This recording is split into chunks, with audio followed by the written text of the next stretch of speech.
When Jesus of Nazareth was born, the economy of Judea was not built for growth, innovation, or opportunity. It was built for extraction.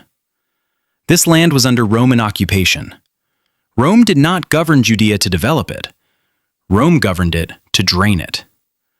Wealth flowed in one direction only, upward and outward, toward imperial power. Most people lived on the edge of survival. Over 90% of the population were peasants, farmers, fishermen, craftsmen, producing just enough to eat with little left over.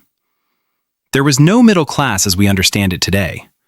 Society was sharply divided, a tiny elite at the top and everyone else at the bottom.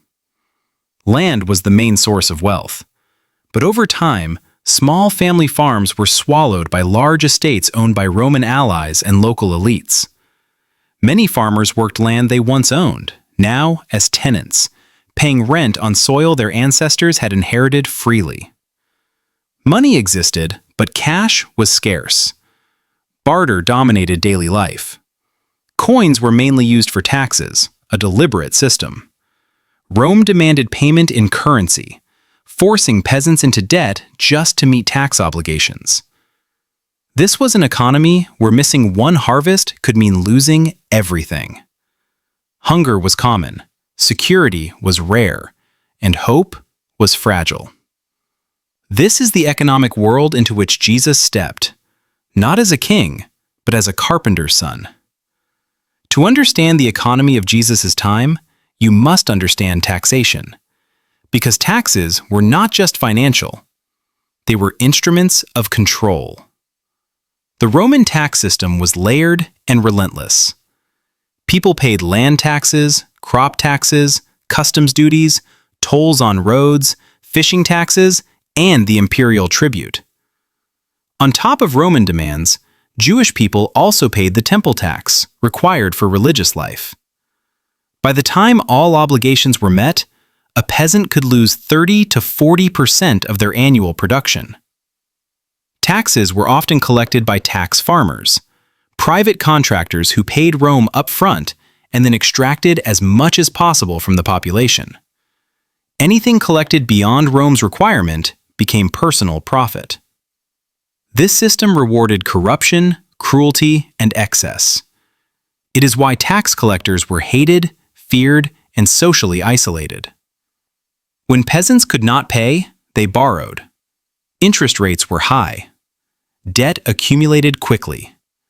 Failure to repay meant loss of land, tools, or even freedom.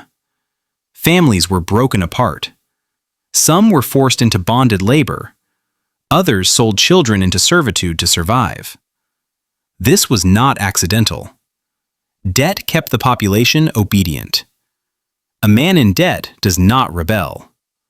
A woman struggling to feed her family does not resist empire. Jesus' frequent references to debt, forgiveness, and release were not metaphors. They were economic realities his audience lived every day. Most people in Jesus' time lived hand to mouth. Daily labor was uncertain, seasonal, and physically exhausting. Day laborers gathered each morning in marketplaces, hoping to be hired. If chosen, they earned just enough to buy food for that day. If not chosen, they went hungry. There were no contracts, no protections, no safety nets. Fishermen worked under heavy regulation. Rome controlled fishing rights, leased access to waters, and taxed both catch and equipment. Even the Sea of Galilee was economically controlled. Fishermen like Peter were not free entrepreneurs. They were tightly regulated workers. Artisans, including carpenters like Jesus, existed slightly above subsistence. But even skilled labor offered little stability. One illness, one injury, one bad season could erase everything. Women contributed constantly, grinding grain, weaving cloth, managing food. Yet their labor was rarely counted as economic value. Children worked early. Old age meant vulnerability. Wealth, when visible, belonged to others. Landlords, priests, Roman officials. The contrast was sharp and constant. Luxury existed beside hunger, banquets beside beggars.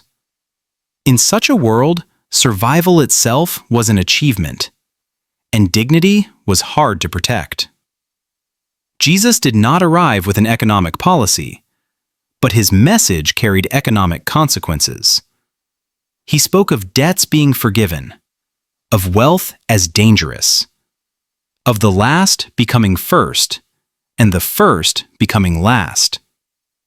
These were not abstract ideas. They directly challenged the economic order. Jesus criticized hoarding, condemned exploitation, and warned elites that wealth built on suffering would not endure. His parables were filled with landlords, wages, debts, stewards, and unjust masters, because that was the language people understood.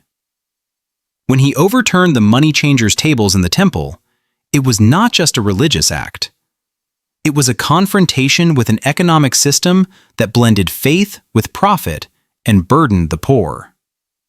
His call to share, to give, to release debts, and to care for the vulnerable offered a radical alternative. An economy based not on extraction, but on compassion. In a world ruled by empire, taxes, and debt, Jesus spoke of a kingdom that measured wealth differently.